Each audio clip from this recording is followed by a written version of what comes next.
Assalamu alaikum, dear students. You are once again welcome to the e-classes of GHS Kupwara.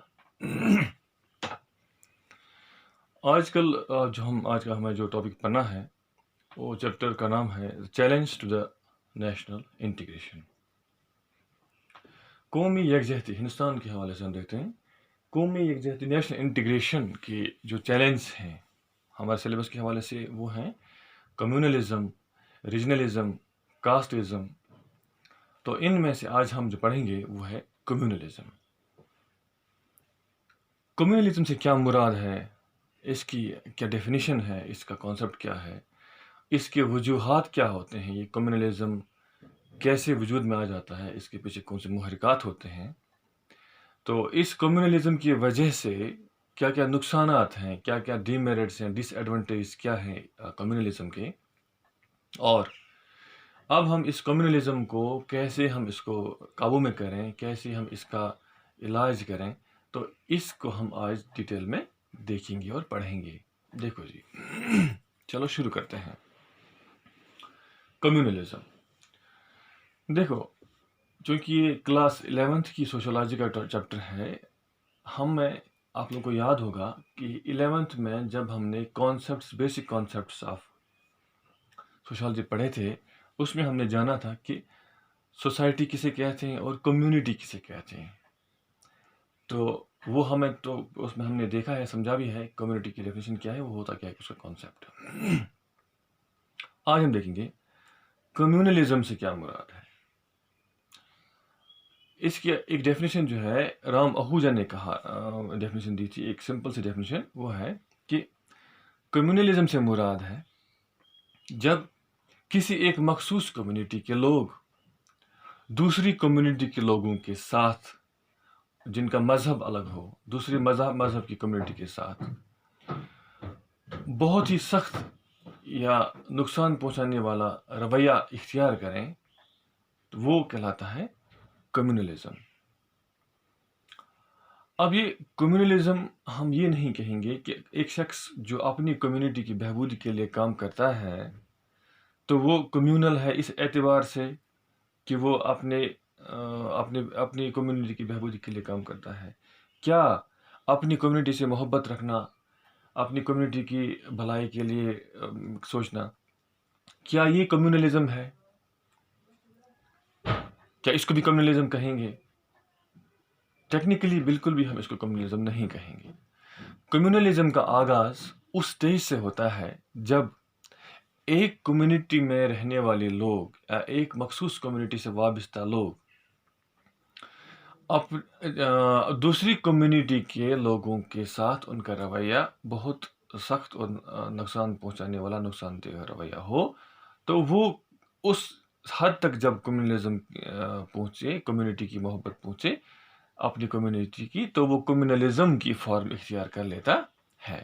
دیکھو جی، اکثر ہم پچھلے چند ایک سالوں سے دیکھ رہے ہیں کہ نیوز میں آتا ہے کہیں کسی اخلاق کو لنچنگ کی، موب لنچنگ کی گئی، کہیں کسی مخصوص مذہب سے وابستہ لوگ دوسرے مذہب کے لوگوں کے اوپر انہوں نے سختی کی، ان کے اوپر تشدد کیا، یا کسی شخص نے اپنے جو مذہب کی بنیاد پر دوسرے مذاہب کے وابستہ لوگ کہیں ان کی عبادت گاہوں کو نقصان پہنچایا، یا ان کو مارا داڑا، ان کو لوٹا، یا کسی مخصوص مذہب سے وابستہ جو کوئی بڑا آفیسر ہو، اس نے مذہب کی بنیاد پر اپنے لوگوں کو فائدہ پہنچا، دوسرے لوگوں کے خلاف ان کو ایڈمیشن جو ہے یا نوکری میں وہاں امتیاز برتا.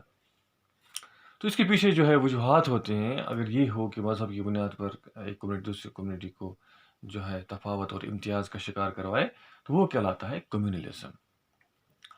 اب ایک کمیونلزم جو ہے، اس کی جو وجوہات ہیں، کاجز، اس کی وجوہات جو ہیں وہ کیا ہیں، ہم دیکھیں گے. ایک وجہ یہ ہے، جب ہم دیکھتے ہیں ہندوستان میں ہم 47 سے پہلے جو یہاں پہ حکومت تھی وہ انگریزوں کی تھی. اب اس کا بیک گراؤنڈ ہم جب دیکھیں، انگریزوں نے اپنے مفادات کو حاصل کرنے کے لیے، اپنی فائدے کے لیے سماج کو وقتاً اپنے حساب سے بانٹا اور سماج کو ڈیوائڈ کیا تاکہ ان کا بول بالا ہو، ان کے مفادات جو ہیں ان کو حاصل ہو جائے۔ انہوں نے اسی طرح سے 1909 میں 1909 میں جو ہے انڈین کونسلس ایکٹ کیا، جس میں سے جہاں پہ انہوں نے کمیونلزم کا بیج بویا۔ کیوں؟ اس میں انہوں نے کہا کہ مسلمانوں کو الگ سے ایک کمیونٹی کی شکل دی، اتنا ہی نہیں بلکہ پولیٹیکل ریپرزنٹیشن کی، وہ الیکشنز میں ان کا اپنا ریزرویشن ہو، اپنے لوگوں کو چنے۔ تو یہ سوچ جو کہ 1885 سے شروع ہوئی تھی انڈین نیشنل کانگریس کی صورت میں، کہ وہ آگے چل کر کے ایک ساتھ مسلمان اور ہندو ایک ساتھ انگریزوں کے خلاف جو ہے صف آرا ہو گئے تھے، مل جل کر اپنے وطن کی آزادی کے لیے ان کی سوچ عروج پر چل رہی تھی۔ اسی بھائی چارے کو توڑنے کے لیے انڈین کونسلس ایکٹ کا بیج بویا گیا، جس میں کمیونلزم کا جو ہے یہ شروع کیا گیا۔ پھر 1919 میں جب جو ہے اس کو ایک ایسی فارم دی گئی اس ایکٹ کے تھرو کہ اب یہ تو پریکٹیکل ہو گیا کہ اب تو کوئی چیز رہی نہیں، اب تو انٹرسٹ سپریٹ ہو گئے۔ پھر جب ہندوز میں بھی اور مسلمز میں بھی اپنے کچھ ایسے تنظیمیں جو ہے وجود میں آئیں، ہندو مہاسبھا کی بات کریں یا مسلمانوں میں مسلم لیگ کی بات کریں، تو انہوں نے ریلیجس لائنز پہ سوچا۔ تو اب جب ریلیجس لائنز پہ سوچتے ہیں تو ہر ایک سوچتا ہے کہ میرا اپنا مفاد ہے، ہماری کمیونٹی کا ہمارا اپنا مفاد ہے، تو پھر ظاہر سی بات ہے وہ ایک دوسرے کے ساتھ ٹکرائیں گے۔ اب ٹکرانے کی وجہ سے کمیونلزم کی جو شروعات ہوئی اور یہ آگے چل کر کے بہت ہی بد شکل بوت بن گیا، جس کی وجہ سے ہمارے پورے ملک میں انتشار پھیل گیا۔ آزادی کے بعد بھی یہ چیز چل رہی ہے۔ اور جو انڈین کانسٹیٹیوشن کے میں بڑے صاف طور سے لکھا گیا کہ بلکہ وہ basic structure of Indian constitution ہے کہ انڈیا کا کانسٹیٹیوشن سیکولر ہے۔ تو وہ سیکولرزم جو ہے، سیکولرزم اس مداوا بنایا گیا، ایک علاج بنایا گیا ایک کمیونلزم کے خلاف۔ لیکن پھر بھی آج کل جو ہے کچھ ایلیمنٹس ہمارے سماج میں ہیں ہر ایک مذہب کے سائڈ سے، جو ریلیجس لائنز پہ سوچ کر کے کمیونلزم کی راہ اختیار کر کے انتشار پھیلا رہا ہے ملک میں۔ چلیے، یہ تو برٹش پالیسیز کو ہم نے ڈسکس کیا، اور سیکنڈ جو پوائنٹ ہے کازز کے حوالے سے دیکھیں تو وہ ہے ریلیجس پروپیگنڈا۔ اب ریلیجس پروپیگنڈا کسے کہتے ہیں؟ جو تمام مذاہب ہیں، چاہے ہندوازم ہو، ہندوستان میں ہندوازم ہے، اسلام ہے، کرسچینٹی ہے، جوڈائزم ہے، یا ٹرائبل ریلیجنز جو ہیں، تو ہر ایک یہ کوشش رہتی ہے ہر ایک جو مذہب کے ماننے والے ہیں کہ انہی کے مذہب کا بول بالا رہے، انہی کے مذہب کا پرچار ہو اور لوگ انہی کو مانیں، جس کی وجہ سے دوسرے مذاہب کے جو وابستہ لوگ ہیں ان کے دل میں نفرت پیدا ہو جاتی ہے اور وہ ایک کمیونلزم کا رنگ اختیار کر لیتا ہے۔ کلچرل ڈفرینسز، اب ایک وجہ بھی ہے کہ سماج میں جو ہندوستان جو ہے یہ کہا جاتا ہے کہ it's a melting part of culture, تو کلچرل ڈفرینسز بہت ہیں، ریلیجس ڈفرینسز بہت ہیں۔ اب وہ ڈفرینسز کیا ہیں؟ وہ تو ایسے جیسے کہتے ہیں، ہم ایک مثال دی ایک پوئٹ نے، ہندوستان کی تہذیب و تمدن ایک ایسی ہے جس طرح ہم ایک بڑی سی تھالی، جسے ہم تھالی میں مختلف قسم کے پھول رکھتے ہیں، کہیں گلاب کا پھول ہو گیا، کبھی گیندے کا پھول ہو گیا، کہیں نرگس کا پھول ہو گیا، کہیں اور کا پھول دوسرے کا پھول ہو گیا، تو مختلف قسم کے پھول جو ہیں ان سے بنا ہوا جو ہے ہمارے ملک کا کلچر ہے۔ اب ایک کلچرل ڈائیورسٹی جو ہے، کلچرل ڈائیورسٹی ایک بنیاد بھی ہے کہ لوگ اپنے آپ کو الگ پہچانتے ہیں۔ اب یہ کلچرل ڈائیورسٹی ڈفرینس کلچر جو ہے یہ ایک یونیفائنگ ایلیمنٹ اگر بنے تب تو بڑی طاقت ہے، لیکن اگر ڈفرینٹ کلچر سے وابستہ لوگ اپنے آپ کو آئیڈینٹیفائی کریں کہ ہماری یہ پہچان ہے، ہمارا یہ کلچرل آئیڈینٹی ہے، تو وہ شگاف پیدا کرے گا یونٹی یا انٹیگریٹی کے حوالے سے۔ تو اس اعتبار سے یہ ایک وجہ مانی جاتی ہے کہ کلچر ڈفرینس ہیں، تو ایک ڈفرینٹ کلچرس ہیں، اس کی وجہ سے ایک پہلے سے ہی ایک ڈفرینس کرنے کا ایک ایلیمنٹ موجود ہے ہمارے جو ہے معاشرے میں، ہمارے ملک میں، جو اگر اسی لائن پہ آگے چلے تو وہ کمیونلزم کی وجہ بنتا ہے۔ جیوگرافیکل لوکیشنز، اب چونکہ ہمارا ملک بڑا ہے اور جیوگرافیکل ہمارے ملک میں ہمارا ہی ملک جو ہے نارتھ میں برف ہوتی ہے، ساؤتھ میں اتنی دھوپ ہوتی ہے کہ وہاں جو ہے چمڑی انسان کی جل جاتی ہے، اور نارتھ ایسٹ میں اتنی بارش ہوتی ہے، اور اسی ویسٹ میں دیکھیں تو وہاں ریگستان ایسا کہ وہاں پانی کا نام ہی نہیں. تو اس ڈفرینٹ جیوگرافیکل ایلیمنٹس کی ہم بات کریں تو جیوگرافیکل لوکیشنز، تو وہاں پہ جب جیوگرافیکلی سپریٹ ہوا ہوتا ہے ایک انسانوں کا تمدن کلچر، تو وہ کلچر ایک الگ سی سوچ پنپتا ہے، اس کی وجہ بن جاتا ہے کبھی کبھار کمیونلزم اور ہسٹوریکل سپریشن. اب چونکہ تواریخ ہی ایسی ہے ہماری کہ بہت سارے فارنرز آئے ہیں جنہوں نے ہمارے ملک میں رہ کر کے ہمیں جو ہمارے ملک کے اوپر حکومت کی ہے، تو اس کی وجہ سے کبھی چند جو ہے ایک ہسٹورینز ہیں کمیونل لائنز پہ سوچنے والے، انہوں نے تو ہسٹری کو ڈیوائڈ کیا ہے، کہیں کرسچنوں کا دور تھا، انگریزوں کا دور، کہیں مسلمس کا دور، کوئی ہندوز کا دور. سچ بھی ہے کہ ڈفرینٹ کلچر ڈفرینٹ مذاہب سے وابستہ لوگوں نے حکومت کی ہے، تو الگ الگ سی ہسٹری بھی ہے، کیونکہ یہاں پہ ہندوستان میں آنے والے لوگ جو رہے ہیں کہ ان کا بھی بیک گراؤنڈ ورلڈ کے ڈفرینٹ ایریاز سے ہے جو آ کر کے یہاں رہے ہیں. تو تواریخی اعتبار سے دیکھا جائے تو اس میں بھی سپریشن ہے، اس میں بھی ایک علیحدگی پائی جاتی ہے. پولیٹیکل ڈفرینسز اب یہ ہے کہ ہمارے آج کل جب ہم دیکھتے ہیں کہ سب سے بہترین موقع پرست جو تصور کیے جاتے ہیں اپارچونسٹ، وہ ہوتے ہیں پولیٹیشنز. اب پولیٹیشنز پازیٹیو لائنوں پر سوچیں تو وہ بہبودی کی وجہ بن سکتا ہے ان کی سوچ، لیکن اکثر بیشتر کیا ہوتا ہے کہ وہ ریلیجن کی لائنوں پر یا مذاہب کی لائنوں پر لوگوں سے ووٹ مانگتے ہیں مذہب کا واسطہ دے کر کے. جس طرح سے ہم دیکھتے ہیں بہت پہلے جب آزادی سے پہلے ہمارے محمد علی جناح نے اسلام کی بنیاد پر ووٹ مانگا تھا، اور آج ہم دیکھتے ہیں ہندوستان میں چند ایک لائنز چند ایک پولیٹیکل پارٹیز جیسے کہ ہیں جو مندر یا مسجد کی بنیاد پر لوگوں سے ووٹ مانگتے ہیں. تو اس سب سے جو وجہ بن جاتی ہے آگے چل کر جب یہ بیماری پھیل جاتی ہے، تو یہ کمیونلزم کی بوت کی شکل میں سامنے آ کر کے ہمارے ملک کی جو یونٹی اینڈ انٹیگریٹی ہے اس کے لیے ایک بہت بڑا تھریٹ کی صورت میں آ جاتے ہیں. نا اب ہم دیکھتے ہیں، چونکہ ہم نے اس میں دیکھا پہلے کازز، نیکسٹ اب دیکھیں گے ڈی میرٹس اور ڈس ایڈوانٹیج آف کمیونلزم. اب یہ کمیونلزم جو ہے اس سے کیا نقصانات ہیں، اس سے کیا ڈیمیج یا ڈس ایڈوانٹیج یا ڈی میرٹس کیا ہیں ہمارے لیے. سب سے پہلے تو ہم دیکھیں گے کہ یہ جو ہے ہماری قومی جو تحفظ ہے، جو نیشنل سیکورٹی ہم اس کی بات کریں، اس کے لیے بہت بڑا تھریٹ ہے یہ. کیوں؟ جب ہم بحیثیت ایک ملک بات کریں تو ہمارے لیے ضروری ہے کہ ہمیں حب الوطنی ہو، اپنے وطن سے محبت ہو. اب اس وطن سے محبت جو ہونی چاہیے ہمیں، اس کے لیے کمیونلزم ایک بہت بڑا خطرہ بن سکتا ہے اور بنتا بھی ہے.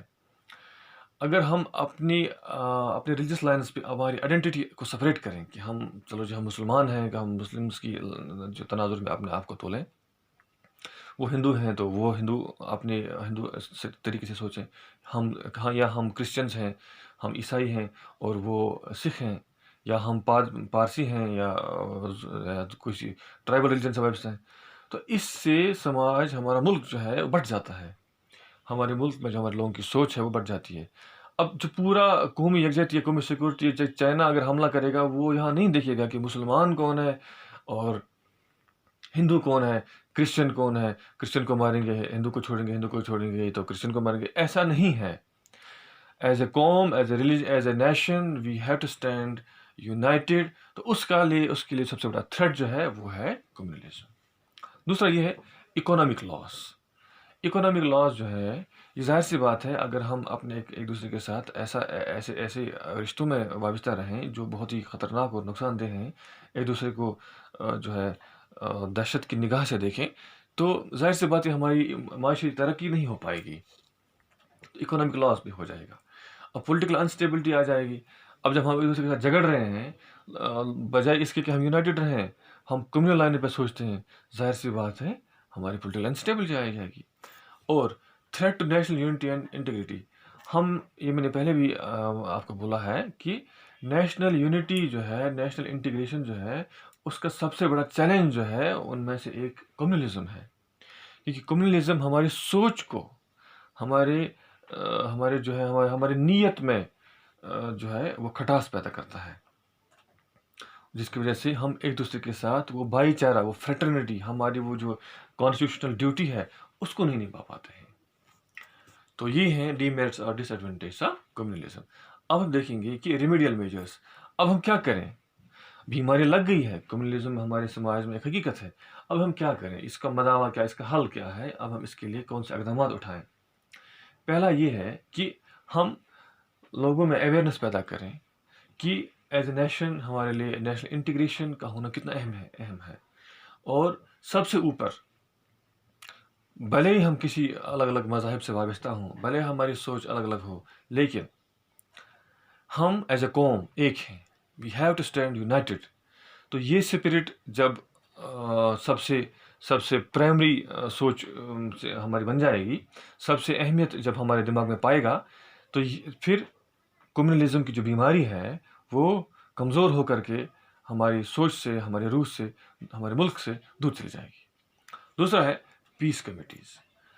ہم اپنے محلے کی سطح پر، اپنے گاؤں کی سطح پر، اپنے ضلع کی سطح پر، اپنے صوبے یا ریاست کی سطح پر، اور قوم کی سطح پر یا نیشن کی سطح پر امن کے لیے کمیٹیز بنائیں جو پروموٹ کریں بھائی چارے کو، جو پروموٹ کریں یکجا ہو کر کے ایک ساتھ بھائی چارے کی فیلنگ کو پروموٹ کریں۔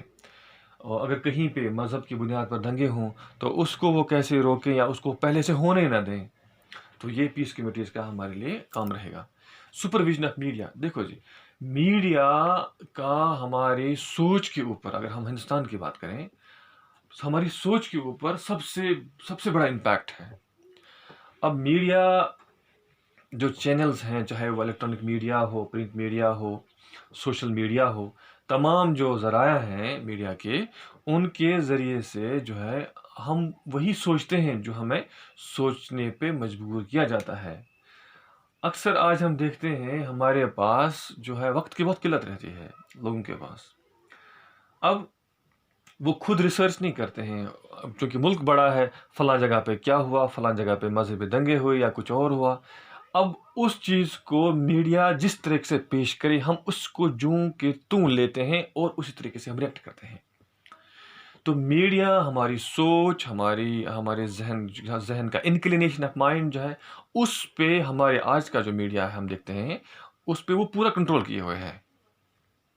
ہم وہی سوچتے ہیں جو وہ ٹی وی پہ آنے والے اینکر چلا چلا کر بولتے ہیں۔ اگر وہ ہندو ہے، کٹر ہندو ہے، جو ایکچولی وہ ایسا ہوتا ہے کہ میڈیا سپانسرڈ ہوتا ہے، ہر ایک چینل کے پیچھے ایک مخصوص پولیٹیکل پارٹی کا پیسہ لگا ہوتا ہے۔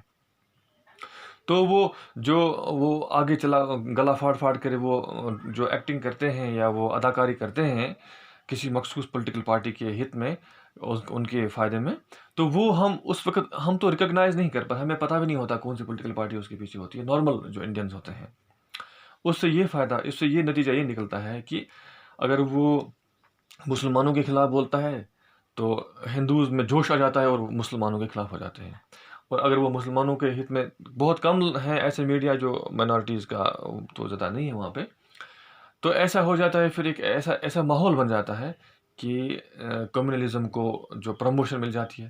اب ہمارے لیے گورنمنٹ کے لیے خاص طور پر یہ سب سے اہم ڈیوٹی ہے کہ وہ میڈیا کو سپروائز کرے، اور جو ایلیمنٹس ہیں، سیکولر ایلیمنٹس ملک میں ہیں، جو ریئل نیشنلسٹ وہی ہوتے ہیں جو سیکولر ہوں، جن کو اپنے وطن سے محبت ہو۔ کمیونل اور extremist can never be a nationalist.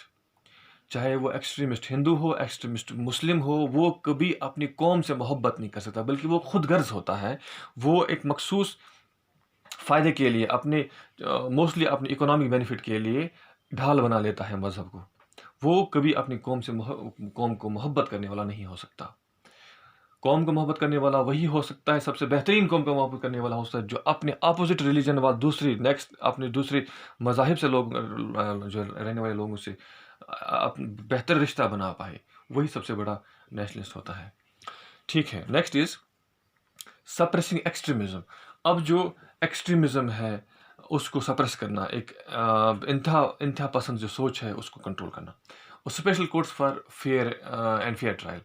اب کیا ہوتا ہے کہ کہیں پر ہم دیکھتے ہیں کہ جو آفیسرس ہوتے ہیں انچارج ان پولیس ڈپارٹمنٹس وغیرہ، اگر کہیں ریلیجس کمیونل رائٹس بھی ہو جاتے ہیں تو وہ ایف آئی آر درج نہیں کرتے ہیں، کیونکہ وہ کسی پولیٹیکل پارٹی کے جو ہے اشاروں پر ناچ رہے ہوتے ہیں. تو اس کے لیے ہمارے پاس جو ہے ایک اسپیشل کورٹس ہونی چاہیے جو کہ ان کو اکاؤنٹیبل اور آنسریبل بنائے، تاکہ وہاں پہ انصاف کا بول بالا ہو. تو لیگل ایکشن جو ہے امیجیٹ ہو. پروموٹ سول سوسائٹیز، جو ہماری سول سوسائٹیز ہوتی ہیں، این جی اوز ہوتی ہیں جو نیشنل انٹیگریشن کے لیے کام کرتے ہیں، ان کو پروموٹ کرنا چاہیے، ان کی حوصلہ افزائی ہونی چاہیے.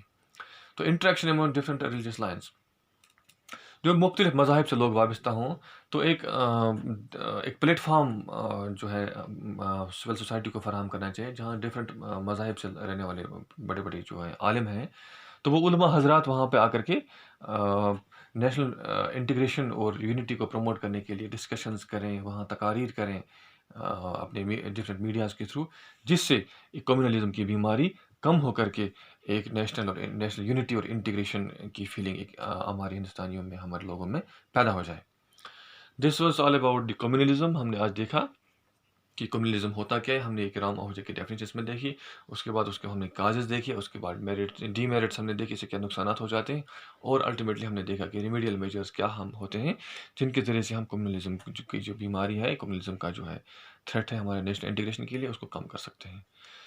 چلو اس کا آپ بنائیے گا، ایک نوٹ تیار کیجیے گا. نیکسٹ کلاس تک آپ سے ہم رخصت لیتے ہیں. السلام علیکم.